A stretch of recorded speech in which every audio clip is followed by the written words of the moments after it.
Mire, le pido al equipo que nos grabe para presentar a nuestro siguiente invitado, un gran amigo, un hermano de Sin Censura.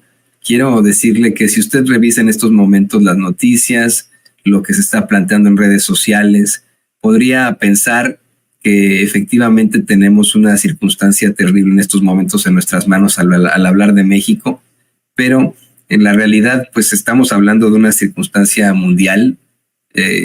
La verdad es que son momentos difíciles para la tierra, pero yo le quiero pedir a usted que no se desanime. No se desanime, no piense que estamos en alguna circunstancia final. Ya ve que siempre hay estos falsos profetas que salen a decir que son el fin de los tiempos. No, hombre, la humanidad en muchas ocasiones, en muchos momentos históricos se ha enfrentado a estas etapas difíciles, etapas de violencia, etapas de destrucción, etapas en la que la más fina inocencia se ve destruida, pero sale adelante gracias a usted, gracias a que como humanidad además le apostamos siempre a lo bueno, a que los buenos somos más siempre y en definitiva. Con eso quiero darle la bienvenida a un gran ser humano, a un hombre que pues evidentemente es un digno representante de esta nuestra humanidad, y me refiero, por supuesto, que al mejor flautista que existe, al queridísimo Horacio Franco, aquí en Sin Censura. ¿Cómo estás, Horacio? Bienvenido. ¿Cómo te va? Mi querido Toño, pues muy bien, todavía celebrando tu cumpleaños. Muchas gracias, de verdad. Celebrando tu 41º cumpleaños, qué peligroso, ¿verdad? Sí, ya lo sé, hombre, ya sé. Ayer mi suegro me decía, Toño, pues ya ya es edad para que te hagas tu primera colonoscopia. Y dije, ¿qué?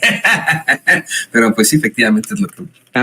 También próstata, etcétera, etcétera. Ya estás entrando a mi clan, pero bueno, no al mío de los 41, porque te acuerdas que en México los 41 también es un número muy gay como mi comunidad, pero tú no estás en ese peligro. No, bueno, y no, pues no tendría nada de malo, ¿no? Y no es peligroso, no, hombre, cállate. Nada Qué peligro. No, pero para muchos sí era peligroso, ¿no? En los 41, bueno, en fin. En tiempos de Porfirio Díaz, si uno no tenía un buen contacto como el yerno de Porfirio Díaz, pues sí era peligroso. Lo enviaban al bote. Lo metían al bote o a esos campos de concentración que tenía. Siempre se me va el nombre. Lecumberri. Además de Lecumberri había este lugar que se llamaba, está ahí en Oaxaca. Sí.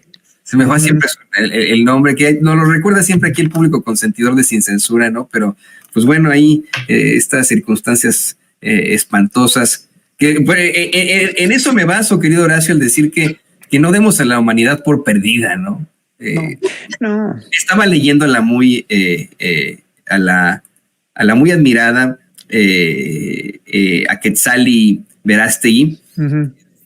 Tuiteaba, y bueno, la entiendo perfectamente, ¿no? La actriz a Quetzali Verástegui, que tuiteaba: la humanidad ha muerto. No ha muerto. Vamos ahorita a tratar con Horacio circunstancias también muy, muy difíciles para la humanidad, pero está en nosotros el luchar por este mundo, el luchar por este universo, el verdaderamente luchar por esa tolerancia, por ese progreso, el contrarrestar definitivamente esa maldad, ¿no? Creo que con eso podremos empezar, ¿no, querido Horacio? Claro que sí, mira, yo estaba oyendo muy detenidamente las acertadísimas opiniones sabias, y maduras, sabias, acertadas, con un sentido común y una inteligencia verdaderamente prodigiosas de Molay, a quien mucho admiro y quiero además, un gran amigo. Y yo lo único que puedo decir de todo esto que estábamos oyendo con él y que él estaba disertando es, y lo que acabas de disertar tú, que también es muy importante, y lo de Quetzali, lo que dijo Quetzali, es que primero que nada debemos considerar que todas las sociedades todos los pueblos son producto, y todas las sociedades son producto de lo que ha vivido y de su educación. Cuando yo veo un pueblo israelí, un pueblo judío, pero también un pueblo israelí, o sea, todo el que está en ese conglomerado llamado Israel, y veo que un tan grande porcentaje de la población está por cómo crecieron ellos, como lo que vivieron sus antepasados y toda la manipulación que han sufrido también ellos como pueblo. Manipulación mediática, también, manipulación de hacerse la víctima.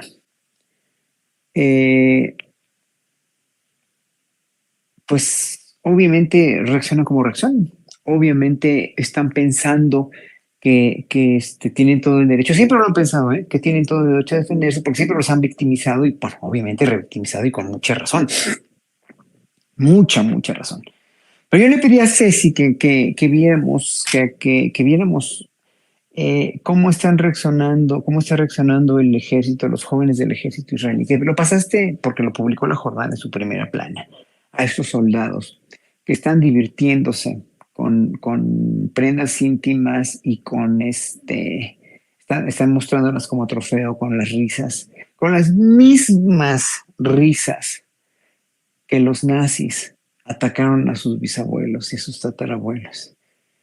Y eso implica, moralmente hablando, una decadencia verdaderamente fenomenal, una decadencia verdaderamente horrenda, horrible, una decadencia que no tiene o sea, que no tiene parangón, pues, ¿no? Que ya, o sea, que es como si fuera otro pueblo del que fue víctima, como si pertenecieran a otra, no nada más a otra generación, sino a otra cultura, ¿no? De que fueron víctimas sus bisabuelos, sus tatarabuelos. Y eso de veras es muy preocupante porque una de dos, habla o que están tomando venganza muy conscientemente de todo eso y vengándose de quienes no debieron haberlo hecho porque finalmente no fue ni en su año ni en su daño, ¿no? Los palestinos los han estado sometiendo por años enteros, les han estado dando una pero muy mala calidad de vida, los han confinado, además dicen, también han dicho mucho, que sin los israelíes todo este territorio sería infructuoso, no habría prosperado, etcétera, etcétera. Claro, pues no habría prosperado porque no tenían los medios para prosperar, como muchos de los países pobres de toda esa región, quienes sí tuvieron medios para prosperar, los países árabes, Dubái, digo, los países árabes como Dubái, los que tenían petróleo, Arabia Saudita, Dubái, todos estos reinos artificiales, totalmente artificiales y ponderados con mucha lana, con mucho dinero y con mucho poder que les dio el petróleo. Entonces, pues, obviamente ahí sí te haces rico y te haces de un país total y absolutamente riquísimo, verdaderamente próspero. En cambio, Israel se hizo un país próspero, claro, con toda la ayuda que le dio Estados Unidos y que le dio el plan, todo el plan Marshall de recuperación que le dieron a Europa, pues se lo dieron a Israel también. Y claro que sí, pero asciendes rápido, es lo meritorio de países como México, que no necesitamos de Estados Unidos ni de nadie para crecer con nuestras propias riquezas porque somos muy ricos en recursos naturales. Eso hay que entenderlo, que nos robaron durante los sexenios pasados, obviamente nos robaron y nos robaron y nos robaron, pero que obviamente hoy por hoy, pues México, ¿cómo se está defendiendo con el gobierno de López Obrador? Pero bueno, le está defendiendo económicamente. Ya estamos notando que somos un país muy, pero muy rico. Pero bueno, el pueblo israelí parece que no aprendió de todo esto y que lo hicieron consciente solamente de su propia estigmatización como pueblo víctima, como pueblo, sí, en verdad, vilipendiado, calumniado, rodeado de injusticias desde el cristianismo temprano, desde aquellos que no se quisieron volver cristianos y siguieron con sus tradiciones judaicas, siguieron viviendo de cómo pudieron, porque además los reyes, príncipes, papas, sacerdotes, obispos, etcétera, clérigos, los obligaban, o más bien los confinaban a no poder participar en la vida cultural, en la vida política de los grandes reinos de Europa, porque habían matado a Cristo. Es el mito de Isida, se llama. Ese mito de Isida lo inventó San Juan Crisóstomo, que los judíos mataron a Dios, pues, ¿no? Ese es deicida, viene de homicida, pues deicida, de Dios, que mató a Dios. Entonces el pueblo judío creció durante años, más bien se desarrolló durante años en Europa, que fue a donde emigraron la mayoría después de la caída del segundo templo en el año de 72, ¿no? Cuando los conquistan los romanos, empezaba la diáspora, esa grandísima diáspora, hacia Oriente, pero sobre todo Europa. Y empezaron a mezclarse y a simbiotizarse con los cristianos, los primeros cristianos. Y en muchos países como España, hasta la España del siglo 8, 9, 10, 11, 12, etcétera, desde mucho antes, ¿no? De los visigodos y de los reyes godos, visigodos, etcétera, etcétera. Eh, Convivieron en España, estoy poniendo un ejemplo, pero también en Francia, ¿no? También en toda la región de Suiza, ¿no? Grandes comunidades judías en Italia también, grandes comunidades judías, algunas muy prósperas, algunas muy confinadas a hacer solamente lo que querían los reyes y príncipes y duques y condes y papas, obviamente, ¿no? Que hicieran. Y entonces, como un gran pueblo sobreviviente de esa diáspora, empezaron a prosperar de una manera como les permitían, que era precisamente prestando dinero, nada más. No podían ser abogados, muy pocos fueron médicos, ¿no? Pero en España sí se les dio esa libertad, tanto a los árabes como a los judíos y a los musulmanes, pues, ¿no? Y mira qué convivencia tan sana, qué convivencia tan próspera, qué cultura tan grande lograron en los siglos X, XI, XII, XIII, ¿no? Los judíos y los musulmanes y los cristianos también, con una convivencia verdaderamente maravillosa, de la cual somos nosotros herederos, mi querido Toño. Somos muy, en ese sentido, los mexicanos, ya como pueblo, los mestizos mexicanos que descendemos de toda esa gente, tenemos que ser muy conscientes de que pudimos saber que en España, en nuestro país, una parte de nuestro país ancestral, se vivió una circunstancia verdaderamente prodigiosa en cuanto a convivencia religiosa y convivencia humana en los siglos X, XI, XII, los tiempos de Alfonso X el Sabio. Y que gracias a la estupidez de los reyes católicos y a la conveniencia económica también de los reyes católicos, pero sobre todo a la confesionalidad de los reyes católicos de Isabel y Fernando, pues a todos esos árabes y judíos se les expulsó o se les expulsó o se les conminó a convertirse al catolicismo. Y eso fue pues, lo que le dio en la torre a toda esa convivencia cultural en España, esa crisol maravilloso de comunidades que tenía España. Pues aquí se vinieron a refugiar también muchos judíos y muchos musulmanes, sobre todo judíos conversos, que muchos de ellos fundaron la ciudad de Monterrey, de Nuevo León. Todo el estado de Nuevo León se fueron para allá porque allá no los molestaba la Inquisición. Por eso muchas costumbres, nombres como Garza, por ejemplo, todos son descendientes de judíos, ¿no? Garza, Mesa, el mismo apellido, todos los apellidos que tienen ese tipo de connotaciones de animales o de cosas son descendientes de judíos.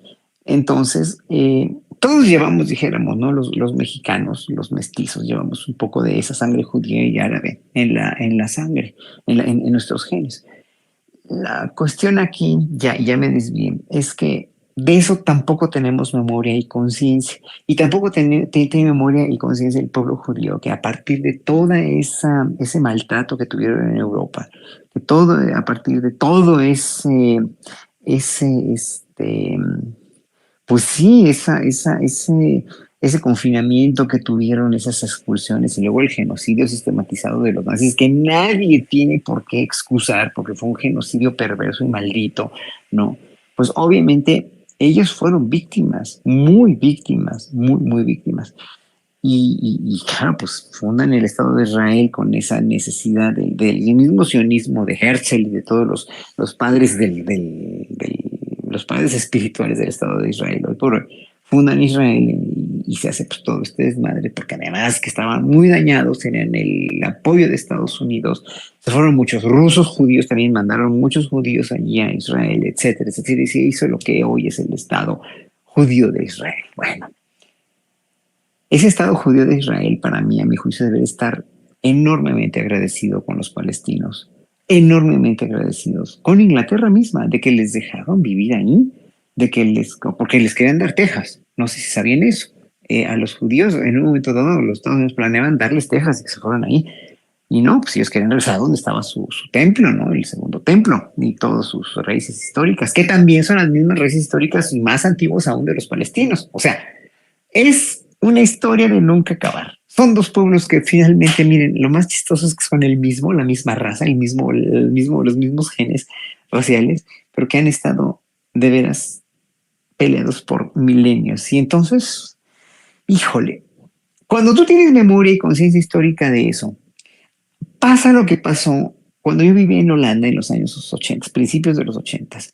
Hicieron un programa muy interesante, fíjate, muy, muy interesante, de hijos de víctimas de Dios. Eso fue 40 años después, entonces estaban los muchachos de nuestra edad, ¿no? De un poquito más grandes que nosotros, 50, 60 años. Estaban hijos de nazis, alemanes y holandeses, bueno, de toda Europa, sobre todo alemanes, hijos de soldados nazis que habían matado a los padres de estos otros hijos judíos que habían sufrido mucho. Sus padres sufrieron, ellos nacieron durante la guerra, pero se salvaron de los campos de concentración y a sus padres los mataron y los asesinaron y entonces confrontaron en un programa muy interesante, de verdad, muy, muy interesante, a los hijos de los nazis con los hijos de los judíos, que ellos sabían que sus papás habían matado a los suyos, a los suyos, ¿no? Como judíos y fue un programa de mucho llorar. De veras me acuerdo y me dan ganas de llorar porque al final de cuentas acabaron ellos abrazados y ellos acabaron diciendo, es que pues yo no sabía, yo no había nacido o estaba muy chiquito, que iba yo a saber que mi papá era un asesino y que iba a matar a tu papá, ¿no? A tu mamá o a tus abuelos.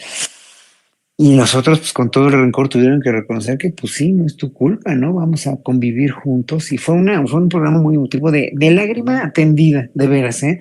Histórico para mí, ¿no? Para mi entender, porque finalmente el ser humano nunca va a aprender, ¿no? Porque esto fue un aprendizaje enorme, pero ya como manipulan los medios, ya como hay intereses económicos, ya como hay intereses suprarraciales en el pueblo de Israel ahora por los palestinos, porque ellos creen que ellos hicieron ese país. Pues no, ese país ya estaba hecho, pero no lograron fructificar una riqueza porque no tienen petróleo, porque no tenían nada y Estados Unidos les dio todo, obviamente, a ese país, ¿no? Tienen recursos, sí, pero tienen dátiles, tienen muchos otros recursos, pero no tienen petróleo. El petróleo que tiene Arabia Saudita o Kuwait o cualquiera de esos países, ¿no? Entonces, bueno, no sé, yo cada vez veo esto con más ojos de que hay, pues los pueblos son los que tienen una gran responsabilidad de aprendizaje si los dejaran, si los dejaran, si los dejaran.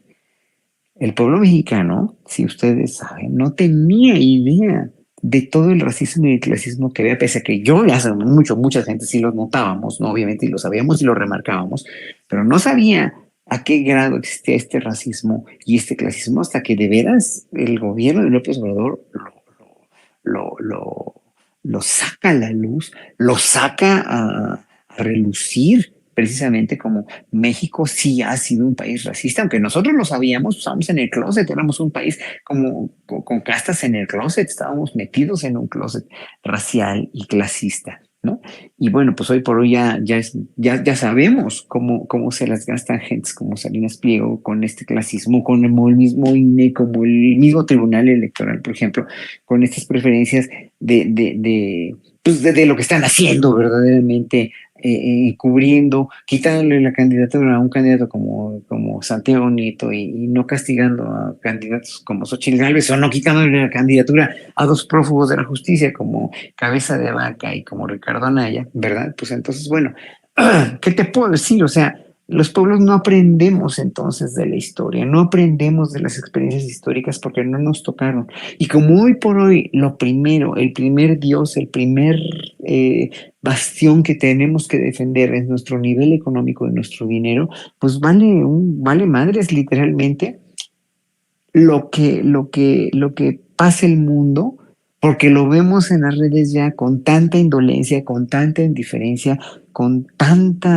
pues sí, o sea que se nos pasa, ¿no? Se nos pasa y vemos estos soldados israelíes jugando fútbol ahí en un edificio donde están